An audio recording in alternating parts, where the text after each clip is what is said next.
all your stuff down and let yourself get as comfortable as possible.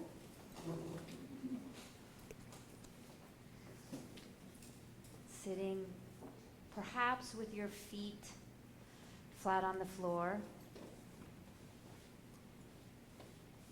And if you're willing, close your eyes. And if you don't want to close your eyes, just looking at something neutral in front of you.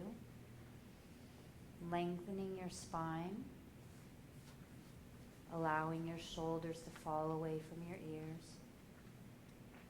And just bringing your attention to the breath. Seeing if you can actually feel the expansion of the in-breath in the belly and the release of the out-breath.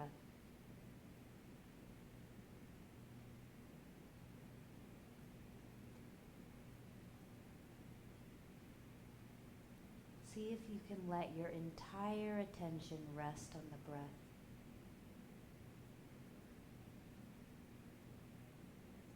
Feeling the breath from the inside out.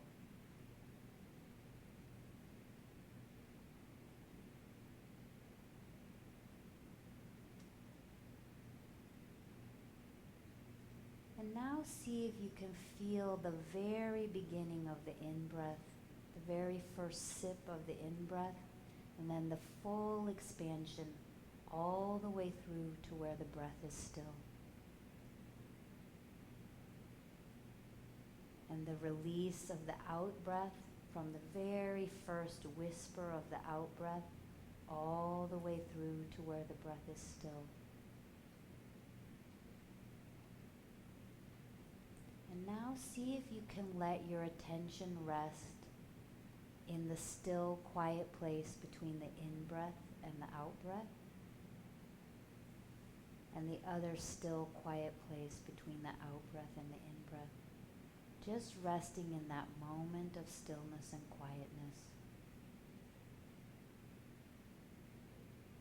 And you don't need to change your breath.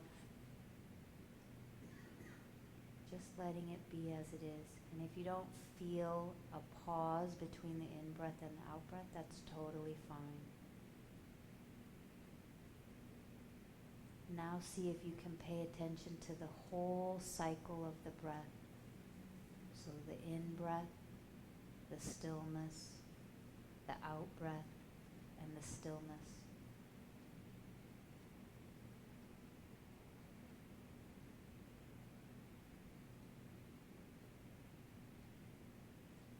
Seeing if you can bring your full attention to resting on the breath. And if the mind wanders, just gently bring it back to the breath.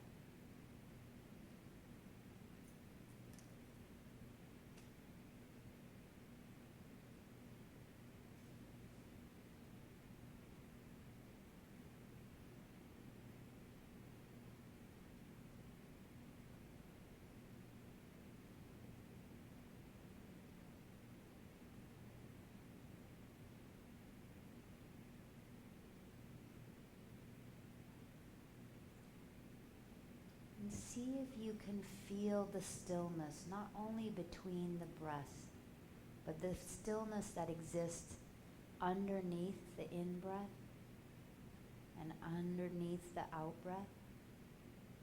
It exists when we're happy, when we're sad, when we're angry, when we're driving, when we're talking, when we're arguing, when we're dancing, when we're reading. The still, quiet place is always with us, and we can return to it whenever we want, just by attending to the breath. So returning the attention to the breath if it's wandered.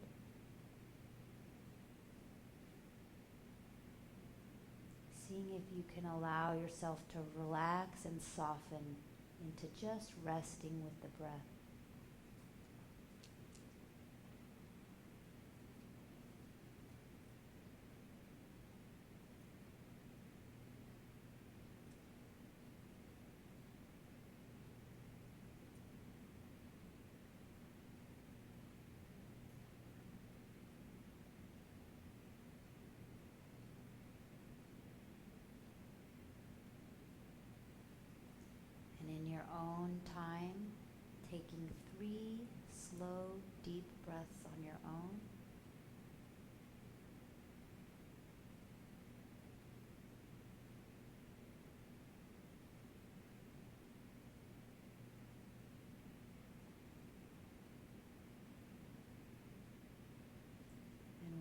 ready, opening your eyes and expanding your attention to include the room.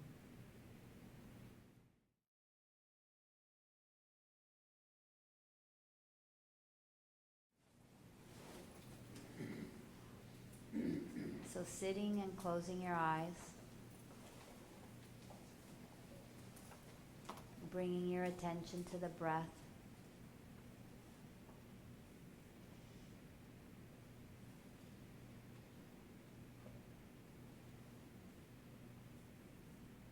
And when you're ready,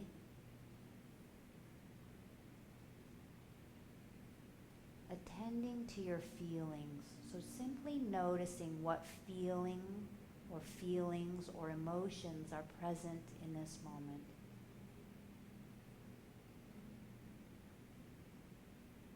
And sometimes it's helpful to give your feeling a name.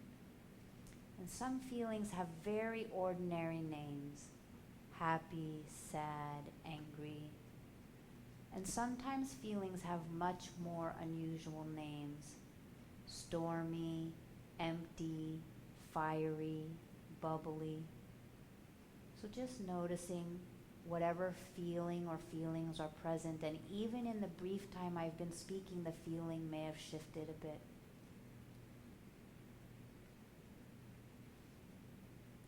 And then noticing where the feeling lives in your body. So maybe it's a tightness in your temples, or a warmth in your chest, or a knot in your belly. Just noticing where the feeling lives in your body.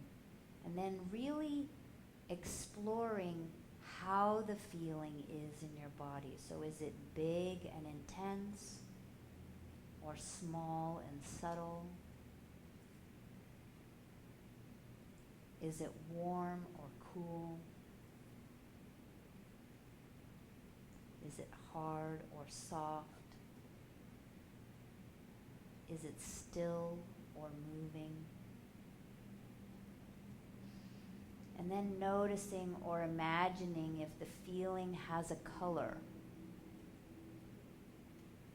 dark blue, hot pink, light orange.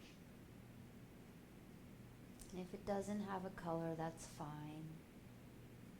And then listening and seeing if the feeling has a sound: groaning, weeping, giggling.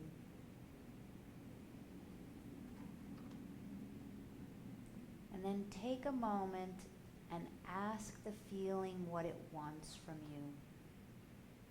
And usually, but not always, and we can talk about this later, feelings want something very simple: time, attention, a way to express themselves. So just listen, see what the feeling wants from you. And then thank your feeling and return your attention to the breath.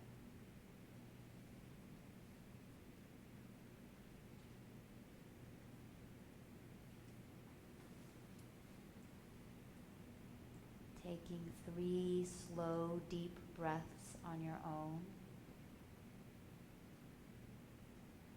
And when you're ready, expanding your attention and opening your eyes to include the room.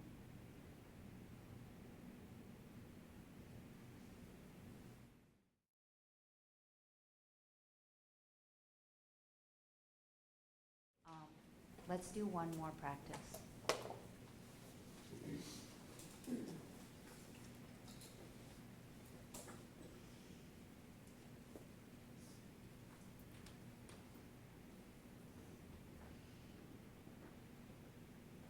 So taking a moment and remembering a time when you felt loved. And it doesn't have to be a big moment. It can be very simple: a kind word, a pat on the shoulder. And just take whatever moment first arises in your mind. Don't worry too much about it if this is the moment. And see if you can remember that moment in as much detail as possible. Remember where you were, the sights, the sounds, maybe even the smells, the sound of the person's voice if they were speaking. And more than anything, see if you can remember how you felt. And see if you can actually allow that experience of being loved to expand in your heart.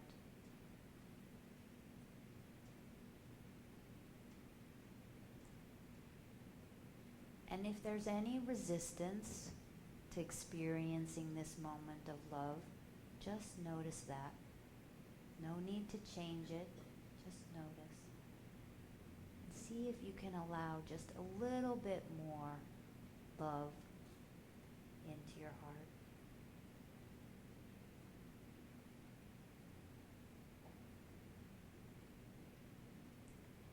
And then you can send a simple wish to the person that you remembered. Just wishing, may you be happy.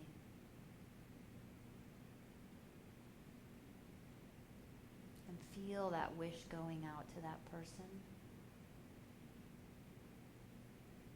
And then say the same wish for yourself. May I be happy. And simply allow the wishes and kindness and love to flow between you and the person you remembered.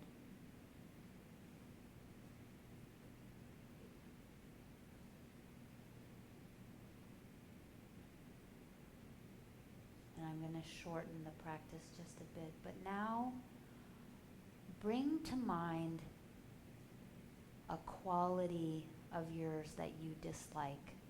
Just one. Don't do the whole laundry list.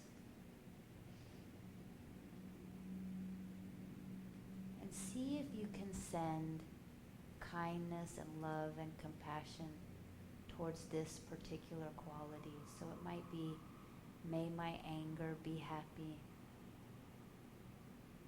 Or may my slow reading be happy.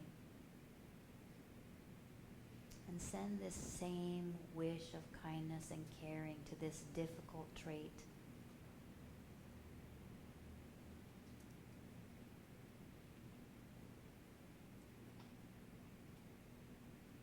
And then again, wish your whole self, may I be happy just as I am.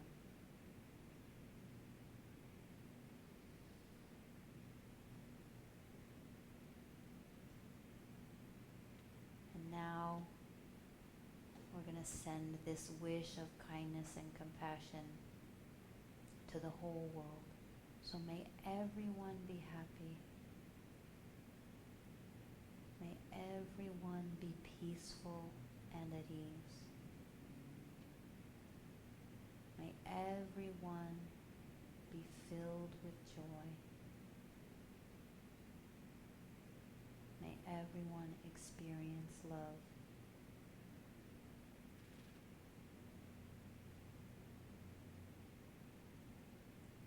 And when you're ready, taking 3 slow, deep breaths and opening your eyes and expanding your attention to include the room. And I want to say something about how that practice is traditionally done. So traditionally, the practice is done where you remember someone who cared for you and you exchange love and kind wishes with them. And then you move to a neutral person. And then you move to a difficult person. And you can do it with as many people for as long as you want. So I've actually had runs where I've gone running and done this practice while I'm running and done broad categories of people. May all people who are ill be happy. And you can make up whatever phrases have meaning for you. The phrases I tend to use are, may you be happy, may you be peaceful and at ease, may you be filled with joy, may you experience love. May all people who are ill, may all people who are healthy, may all people who are poor, may all people who are wealthy, as many world religions as I can come up with, as many political parties as I can come up with. You can run for a long time and just keep cycling through. Especially when I work with teens, but again, also just people in general, sending love and kindness to our traits that we dislike, whether it's our acne or our slow reading or our anger or whatever, is really powerful, because it's not the things that we love and adore about ourselves that need kindness and compassion. It's the things we aren't so happy with. So the more that we can bring kindness and compassion to those traits that we struggle with,